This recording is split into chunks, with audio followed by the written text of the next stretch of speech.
Good evening, Shortcuts. This is Stephen here. This is video 1 for Wednesday, July 26th. So for those of you who are new, the price list will go out at 9 p.m. on Wednesday the 26th.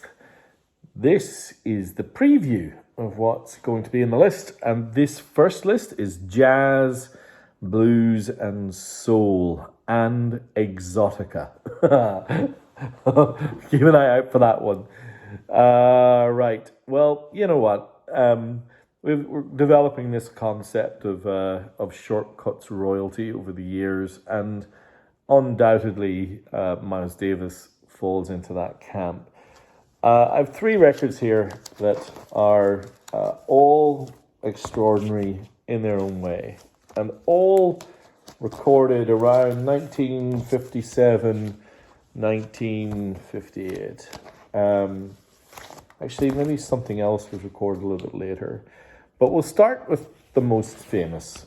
So this is a Japanese 1968 pressing of Kind of Blue. As you can see, it's still in the shrink wrap.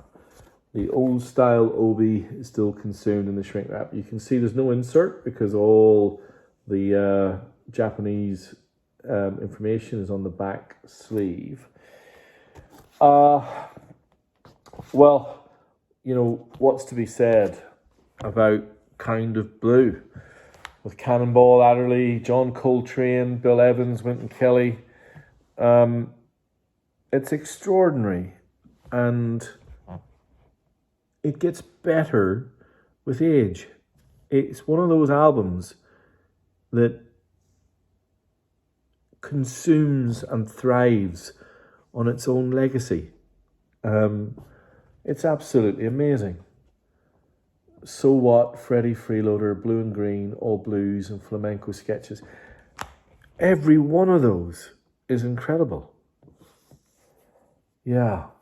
I mean, I'm really thrilled that the folks in Shibuya keep adding Kind of Blue in with this quality, because trying to get really good sounding Kind of Blues can be an expensive business, of course.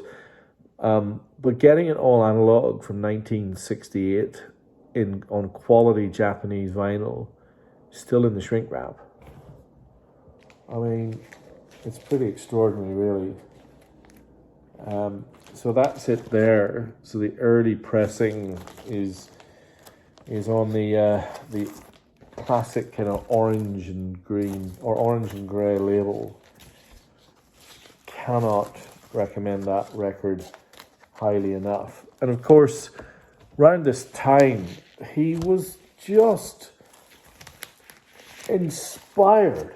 So, you know, just before this record, he recorded 4 albums in 1957. This one is Relaxin' with the Miles Davis Quintet. John Coltrane, Red Garland, Paul Chambers, Philly Joe Jones. For those of you who are keeping track, Cookin' with the Miles Davis Quintet was on the list from 2 weeks ago. This is a mono pressing on the Prestige label. It's the Prestige Jazz Masterpiece series, the Golden 50 as they called it. I'm really only getting to know this period of Miles. My view on the Relaxin', Workin', Cookin', Steamin', which are the 4 that they very cleverly recorded at the same time. So effectively, the band, the quintet, went into the studio and laid down their live set. They just played their live set. And it was divided up into 4 different records: Cookin', Steamin', Relaxin', and what's the other one? Walkin', and Workin', sorry. And Relaxin' with the Miles Davis Quintet, clues in the name. It is more on the blues side of bop. It is more mellow. What I also really like about it, because it was effectively a recording, and they just went in and played, on the recording you can hear snippets of the conversation. that they're having in the studio. It's really cool. So Miles Davis obviously leading these quintets, but he was also part of Cannonball Adderley's band. So Cannonball Adderley's only record on Blue Note is Something Else, where he's the leader of the band. Cannonball Adderley, Miles Davis, Hank Jones, Sam Jones, and Art Blakey. Now, this record was on the list about 3 or 4 weeks ago, and honestly, it was incredible, the response. Now, this is still in the shrink wrap. This is the BLP 1500 series.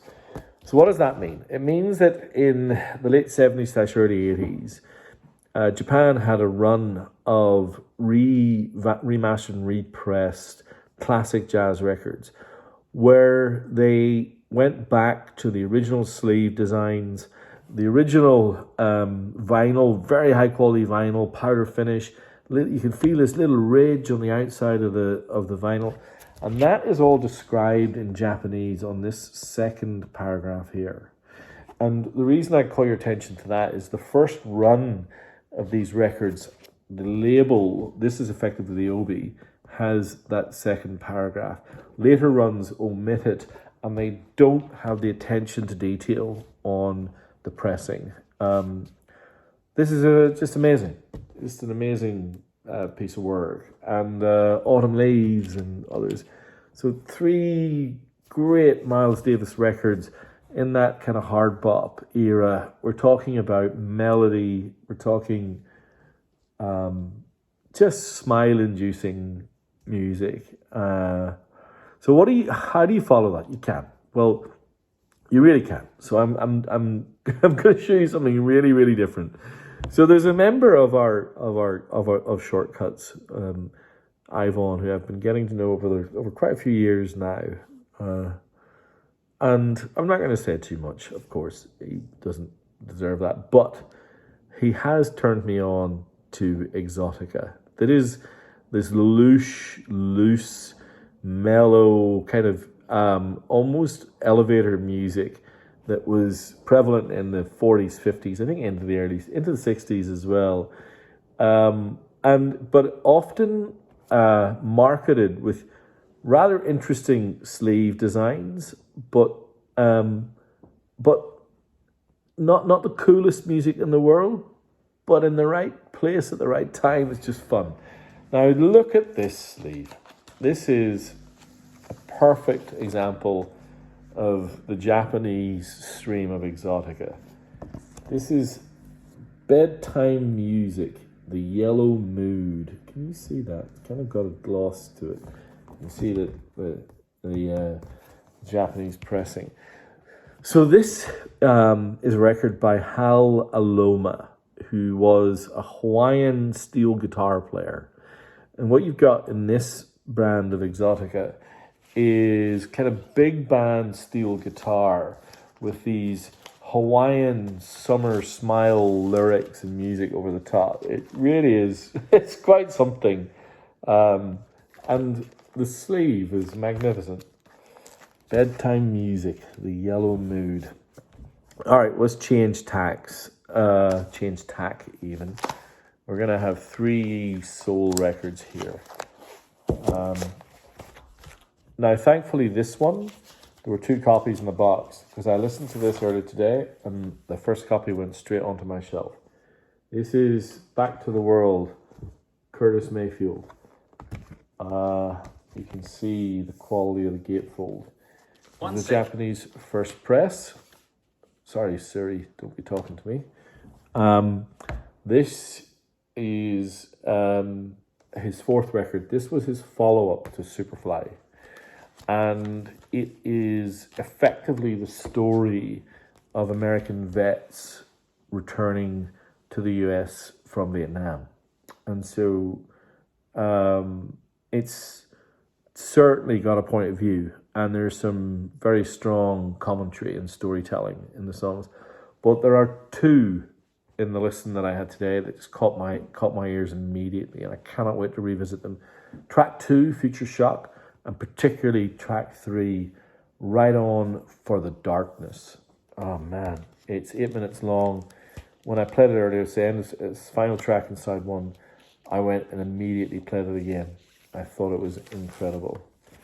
Curtis Mayfield, Back to the World. The second of the three soul records is this. In Our Lifetime, Marvin Gaye.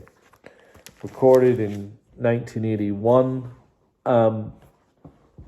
After the pretty unsuccessful double album that he recorded called Hear My Dear, which was the story of his divorce, and a very sparse and challenging record that is, although over the years it's certainly developed its own following. In Our Lifetime was a little bit later, but what he did on this record, compared to some of the other kind of later 70s records that he had, is he left the kind of disco stylings behind. And this record is a full-on soul record. And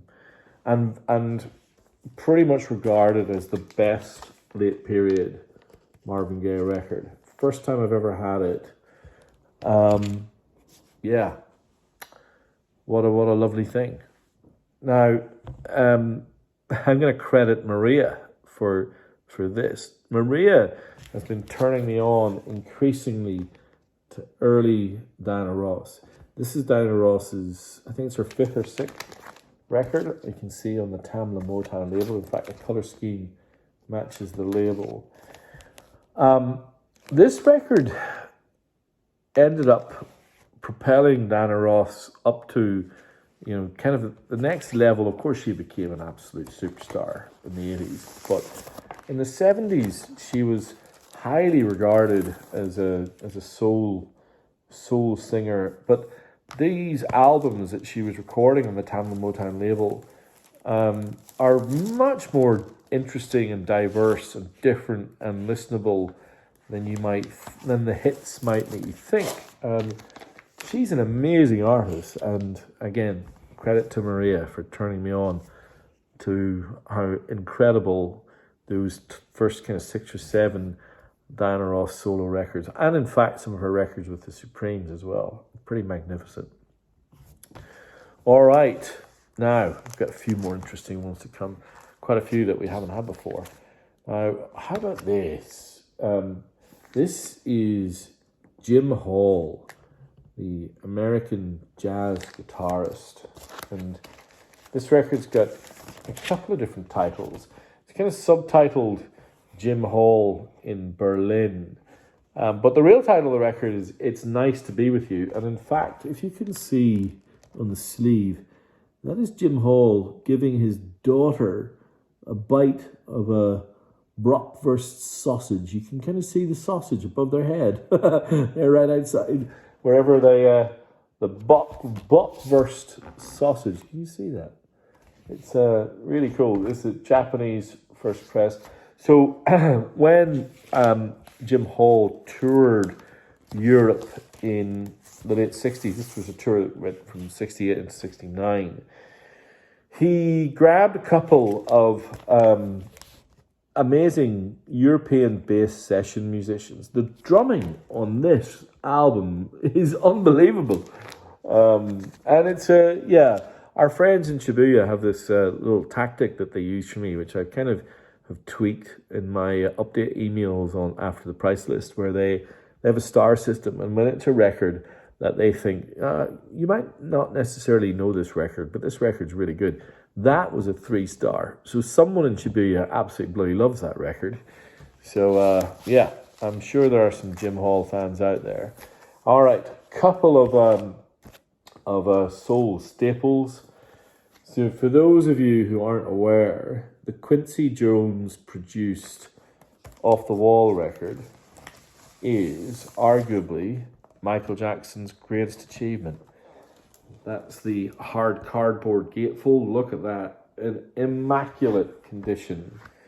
If you haven't heard this record on Japanese vinyl at full volume, man, is it hard to sit still to. my kids can dance the night away to this record. And why not? I mean, it's got some of the greatest pop songs that have ever been recorded. It's amazing. And this is a lovely copy. All right. And also, look, I mean, Michael followed in Stevie's shoes. This is the Tamla Motown. I think it was only ever released in Japan. But this is a collation of kind of early to mid-70s Stevie. So here we go. Living for the City, You're the Sunshine of My Life, Yester Me, Yester You, My Sheree Are More Uptight, Signed, Sealed, Delivered, Superstition, Higher Ground, Boogie, Heaven Is a 10 Million Light Years, Blowing in the Wind, A Place in the Sun. I mean, arguably, every single song there is extraordinary. And it's a lovely copy, complete with Obi. All right, a few more to go. Now, this is a really interestingly named and themed record. It's called Aesthetic by Lee Konitz and Miles Davis. So the opening 4 tracks are really early recordings with Lee Konitz on tenor sax and Miles Davis on trumpet, and you can really hear them exploring and enjoying being around each other. The tone of the record then changes a little bit, and you get a couple that are actually the highlight of the record for me, that are saxophone and guitar. And then various other things happen on the second half. It's on the Prestige label. Very, very lovely it is too. Max Roach on drums. What an unbelievable drummer he is. And that's a really fun, light and refreshing listen. The sleeve of this might make you think that this is kind of a happy Nina Simone record. Not so much. And even on the back, look at that. Again, the Japanese excel themselves with the quality of the sleeves, just incredible.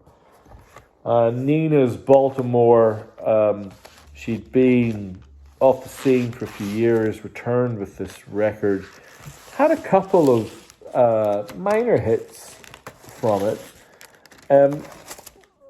but it kind of, unlike her earlier records, some of the Nina Simone music that's later in her career isn't as highly regarded, and this album in particular, I think, is unfairly reviewed.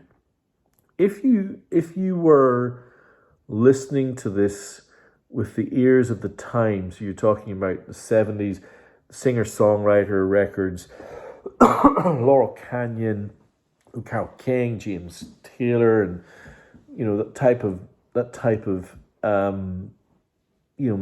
let's call it melodica.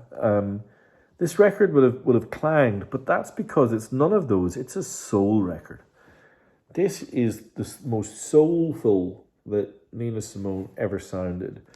The Family, Music for Lovers, If You Play Right.